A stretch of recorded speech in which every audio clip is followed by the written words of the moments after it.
Welcome to the Retro Horror Academy. My name is Daniel Richardson, and tonight we're going to be looking at the year in horror 1951.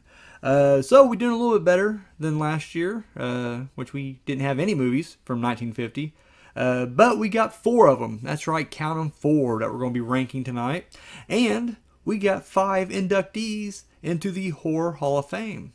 So let's just kind of see where we're at right now. As far as the state of horror, we're about to enter the atomic age of horror. Most of the films are going to have like a sci-fi twist to them. Everything's more in the sci-fi horror realm, you know. Even movies like, you know, we start getting takes on Dracula and Frankenstein, they all seem to have kind of a sci-fi variant to them. So, yeah, like I said, we're definitely entering a new stage, but it's a new cycle of horror, and a new cycle of horror is better than no cycle, which is what we've been experiencing for the past few years here. So, yes, 1950s, here we come. So let's get into our inductees, the class of 1951. The first inductee into the Horror Hall of Fame is Roy Darcy. He's an American actor. He's known for playing flamboyant villains, and he would retire in 1939. The only thing he's done that we have not covered is The Whispering Shadow. But you would know him from this show as the actor in The Last Warning and Revolt of the Zombies. Again, you know, not a lot of contribution, but I really thought he did good as the villain in Revolt of the Zombies and the red herring in The Last Warning. Like, because he's always a villain, you assumed he was going to be the bad guy there. Of course, it was misdirection. So yeah, you know what? I enjoyed his performances in these movies. May not seem like a lot, but it was enough for me to give him the pass into the Horror Hall of Fame. Up next, hope I get this name right, Henrik Galeen. He was a German actor. I am just all over the place tonight.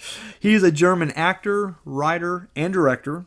And he was very influential during the German expressionistic movement.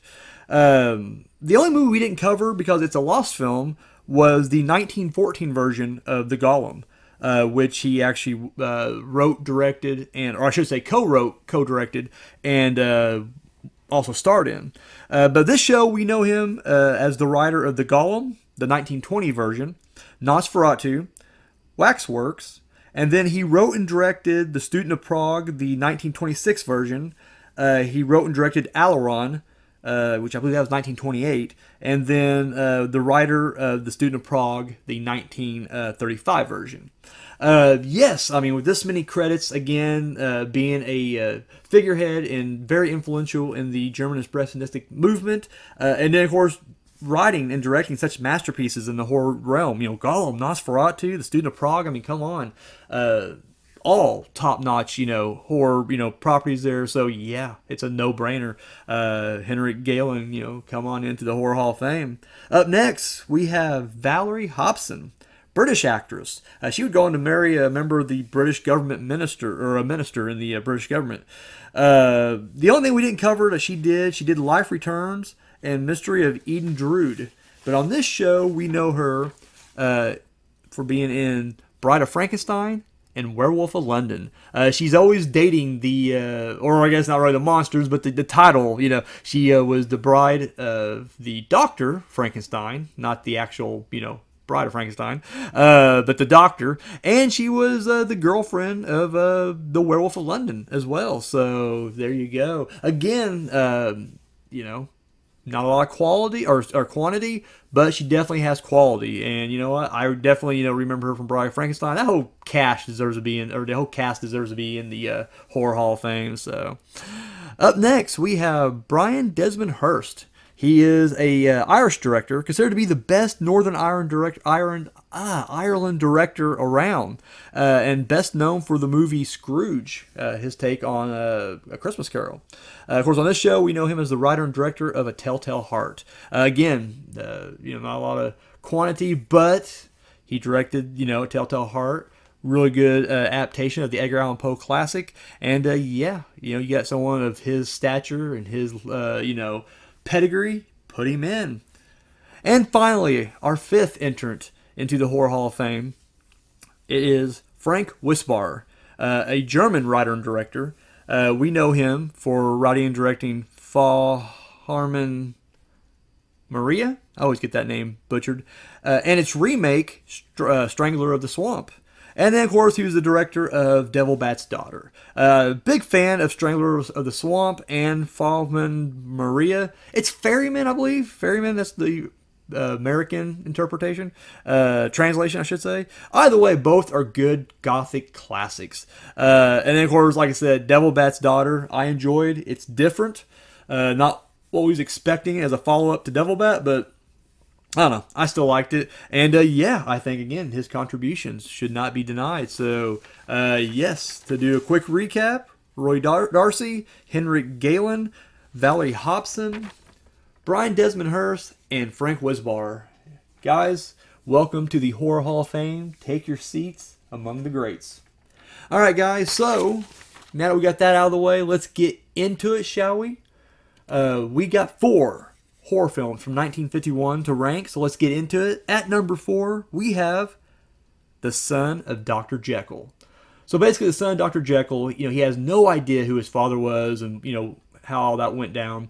However, despite all that, he's still kind of following in his father's footsteps. He becomes a doctor, a chemist.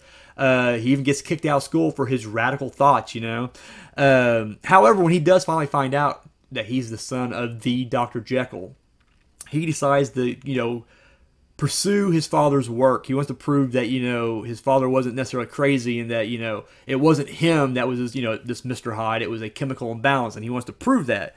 However, by doing so, an old friend of the original Dr. Jekyll is kind of setting him up because the son of Dr. Jekyll is about to inherit, his father's fortune, and of course the friend wants that money. So he ends up killing and kind of setting the frame on the son and making everybody think that he's just as crazy as his father.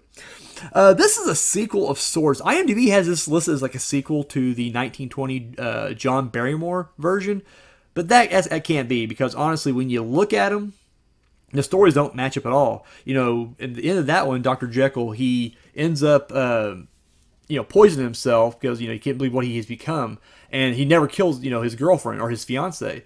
Whereas here, he's already married with a kid, and then he did murder his wife. So it's like, I don't know. And that's how the son becomes adopted or whatever.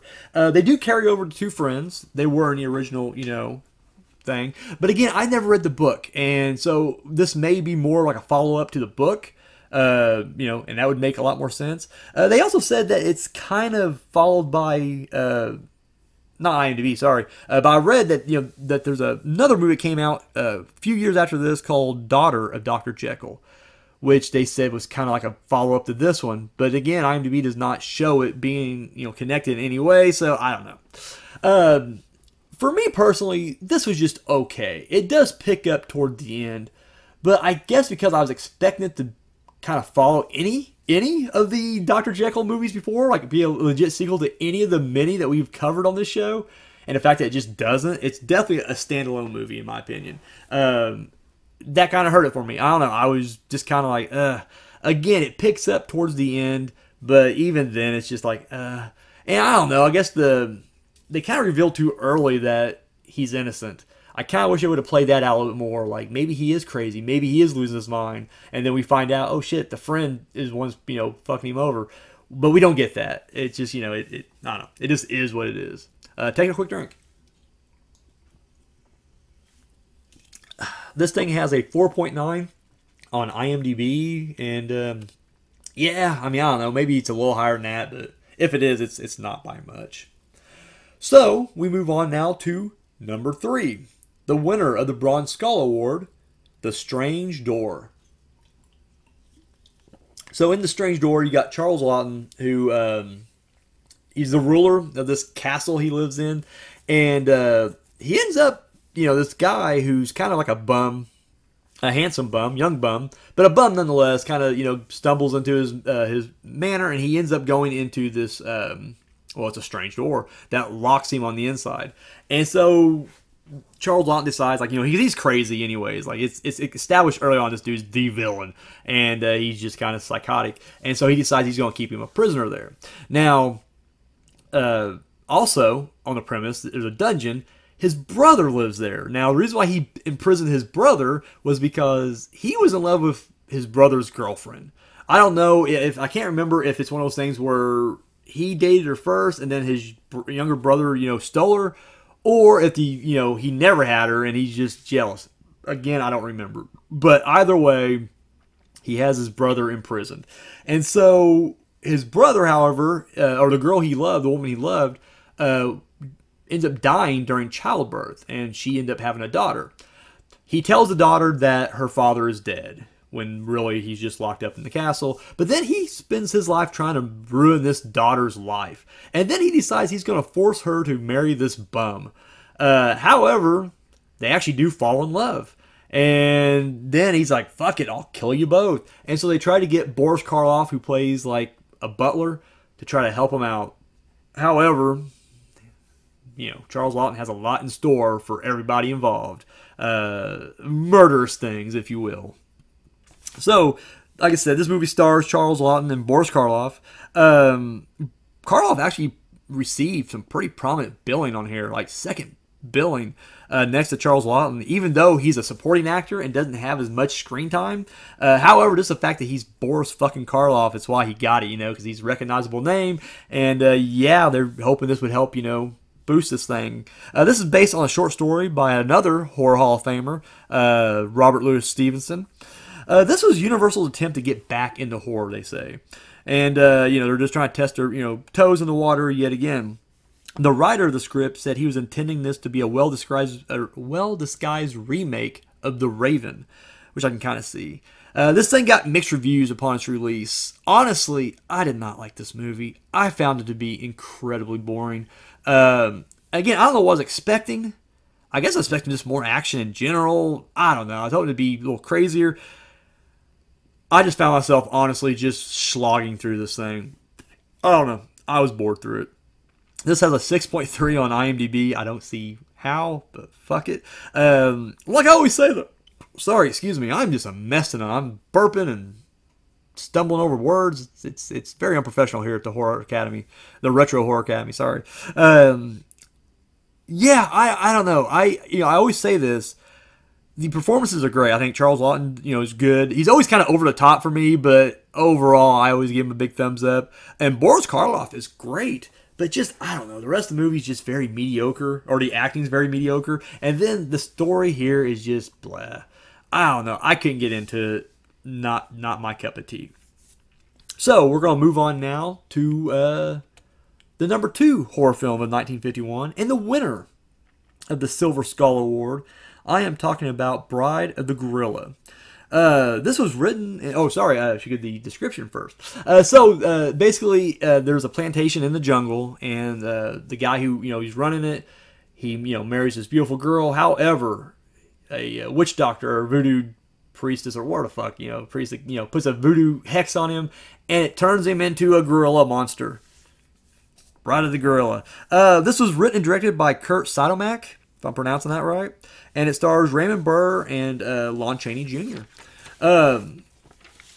So, Edward G. Robinson Jr. was originally going to be cast in this, but apparently he was arrested for writing a bad check shortly after they were, they put him in it. And I get the check wasn't even for that much, but apparently just enough to get him in trouble. So, yeah, they had to replace him. The director was initially going to swap the roles between Lon Chaney Jr. and Raymond Burr. However, I guess because of... Lon Chaney Jr. at this point has kind of, he's packed on a little bit of weight. He's clearly struggling with, alcohol. I don't know if he ever had a drug problem. I know alcohol is a big thing. Maybe he had a drug problem too. But either way, he was definitely wrestling with some demons at this point. And so Sidomak just decided, we'll just leave them where they're at. And he'll let Raymond Burr be, the lead of this thing. The main actress, Barbara Payton, apparently her husband hired a private eye to spy on her because he... was assuming that she was cheating on him, and his assumption turned out correct. Apparently, the PI was even able to kind of snap off a photo of her fucking some dude in bed. Again, that seems just like Hollywood gossip, but I came across that when I was doing my research. Thought it was interesting, so I threw it on here. In fact, I believe I remember reading somewhere else too, like this was on one of the Mystery Science or Riff Tracks or like one of the Mystery Science kind of knockoff shows, but they were constantly kind of referring to her just being a big time whore. So yeah, that's where it comes from right there. Apparently, Raymond Burr took an immediate disliking to Lon Chaney Jr. Don't know why, but read that. Could have been just the way he was acting at the time. Who knows? This was the script was partially based on Kurt Sielmak's script of The Wolfman, which Lon Chaney also starred in. And you can tell there's definitely a lot of parallels between the two there. And finally, the gorilla jungle demon thing. They called it a Sakara is basically the equivalent of like the South American Bigfoot. Apparently, these are since the Magellan days when they were, he was going around the world trying to map stuff out. They basically claimed they saw these giant creatures, not necessarily like ape men, but big hairy creatures with big feet. And it's spread. I guess apparently much like here, we got Jersey Devil and Bigfoot and Sasquatch and the likes throughout North America. In South America, it's the same thing. I guess in different regions they have different versions, but basically they all equate to the same thing. Kind of like the Yeti of the Himalayas, So, anyways, this is another one that just, I don't know. The first time I watched it, I saw it was in a box set called Sons of Kong, because it was around the time that the 2005 King Kong movie was being released. So Alpha Video, which I used to get a ton of videos from Alpha Video, they did a deal where they were basically giving away, or they sold this box set. Now, I didn't buy it when that movie came out. Later on, because I guess it didn't sell so well, they just started giving away for free. If you bought like $20 worth of stuff, they just throw it in there, and that's how I got it. Came with a cool little 3D case, though. Like a little pop-up case. Little monkey on it. Anyways, I watched it in that, and I'll be honest with you, they all just ran together. Like only a couple stood out to me. This was, not one of them. So after revisiting it, I still feel the same way. It's just like, ugh. And the fact that you don't really see much of the monkey either. Like, my God, at this point, we've already had some creature features where you actually do see the monster a lot. And so they kind of play off like, oh, no, we're just going to, less is more. No, it's not. Not when you're low budget and you don't have a good script. Show me more monkey madness, monkey mayhem. Well, we don't. So it's just, I don't know. Again, I'm not super huge on this thing. The fact that's number 2 is kind of appalling, but whatever. Part of a group. We all work together on this. It did get a 4.4 on IMDb. Apparently other people feel the same way I do. So yeah, there you have it. Number 2, Bride of the Gorilla. So that leaves our number 1 film from 1951. Sorry, horror film from 1951. The winner of the Golden Skull Award. And I am only talking about The Thing from Another World. So basically, the military and scientists discover a spaceship up on the North Pole, and it has a bloodthirsty alien inside. This thing was produced by Howard Hawks, stars James Arness as The Thing, and it's based on a novelella by John W. Campbell, his story Who Goes There. This is the first time we ever had a full body caught on fire stunt on camera. So, it's got that going for it. There's a lot of debate who directed this, if Howard Hawks actually directed it, or if Chris Nabi, doesn't matter, directed it. I'll be honest with you, I didn't even know this was a debate. I always assumed and heard that it was Howard Hawks. It wasn't until I kind of started reading the credits. The first time I watched this thing, even, I wasn't paying attention. I just was watching a movie. And I assumed it was Howard Hawks. Everyone says it's Howard Hawks. And then when I started, when I did the rewatch and started my research, it's like, oh, there's a different guy's name on this thing. Howard Hawks apparently just produced it. Or at least, credit-wise, just produced it. Even though uncredited, he gets credit for directing and writing, rewriting some of the script. Anyways, it's funny because there's no one way or another. Like, every actor has a different story. A lot of people are just like, oh yeah, Howard Hawks definitely directed it. It was almost like Chris was just a assistant director, and that's it. But then other people were just like, oh, no, no, no, it was Chris's movie. Like, he set up everything. He walked us through it. And then you got some people who were just like, oh, no, it was like a collaborative thing where, you know, Chris would go up to Howard and, you know, kind of ask him, like, you know, what should I do here, you know, kind of thing.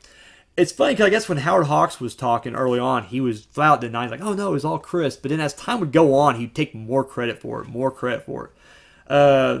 I don't know. To me, I kind of feel like it probably falls somewhere in the middle, and maybe it was more of a collaborative thing.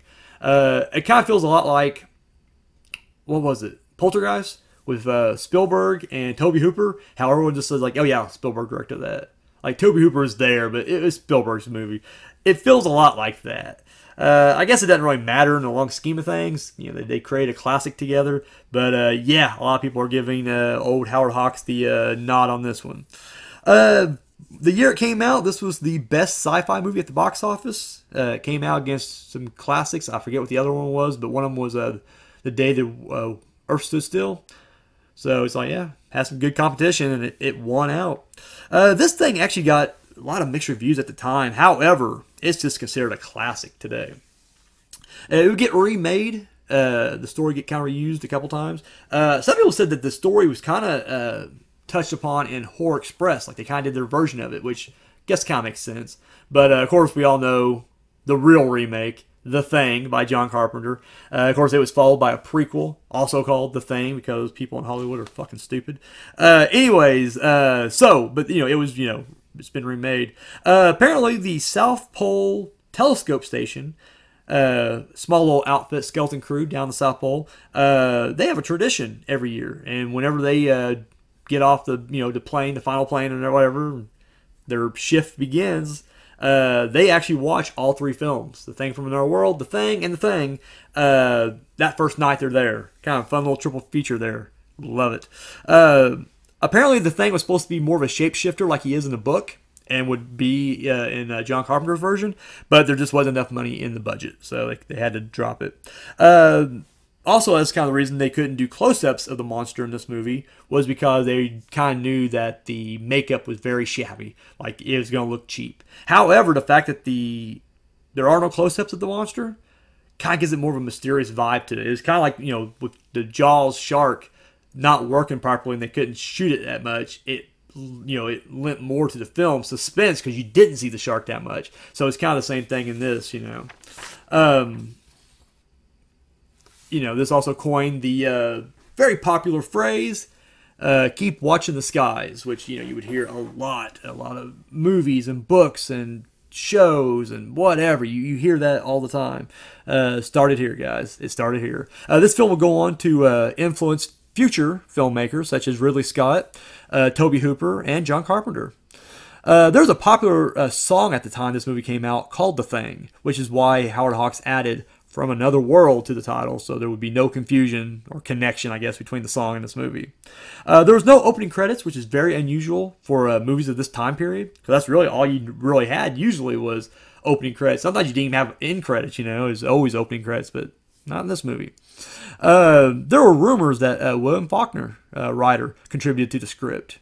Seems like a lot of people kind of feed into that. However, I guess there's also rumors that Orson Welles did, but like a lot of people try to dispute that one, so I don't know. You be the judge, I guess. The actor who played Corporal Barnes would go on to become a big-time producer in TV. He did shows like Lost in Space, Time Tunnel, Batman, The Green Hornet, Voyage to the Bottom of the Sea, few other ones. I don't know, like, you know, so heavy hitters. Like, this guy was like a big deal, which is kind of crazy. It's like, all right, glad to see that, you know, acting didn't work out for you, but guess what? Producing did, and you killed it. And the final little anecdote, apparently James Arness was very embarrassed by the way the monster looked, and he was so embarrassed, in fact, he just didn't even go to the premiere, which I'm like, are you for real? Like, how fucking serious are you taking this, bro? Anyway, so there you have it. For me personally, I don't know. I'm not that big on this movie either. This was just a bad year for movies. I'm sorry. I'm not going to be a negative, you know, Nelly, but I don't know. This is considered an all-time classic. Everyone loves it. I don't. The problem with it is, when I watched it when I was younger, I loved The Thing by John Carpenter. That is like one of my all-time favorite movies, period. So this to me, when I went back to watch this one, like, yeah, I shouldn't have been expecting much. I watched it at kind of a later date too. It wasn't like I was a kid. I watched it like when I was in my 20s or whatever. And I should have known it wasn't going to even be close to the remake. But guess what? I didn't. I went into it with high expectations, and it was just, was what it was. Upon reviewing, I don't know. It's a little better. I like the concept of it being kind of a metaphor for the communist scare at the time.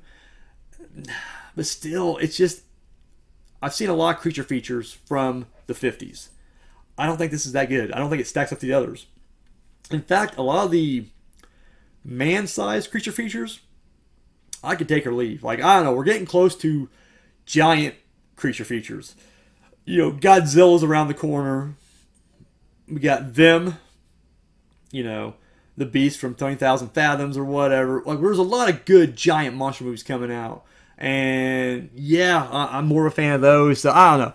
Truly wasn't a fan. But, hey, this thing has a 7.1 on IMDb and 87% on Rotten Tomatoes. And it would go on to gross $1.95 million at the box office. And that's in 1951 money. So yeah, again, it's not for me. But of the four films, I get why this is, the Golden Skull winner. Like, what, you can't really build a legacy around the other ones, so I get it. So anyways, guys, there you have it. That was 1951 in the year of horror. We inducted Roy I don't know why I'm butchering Roy.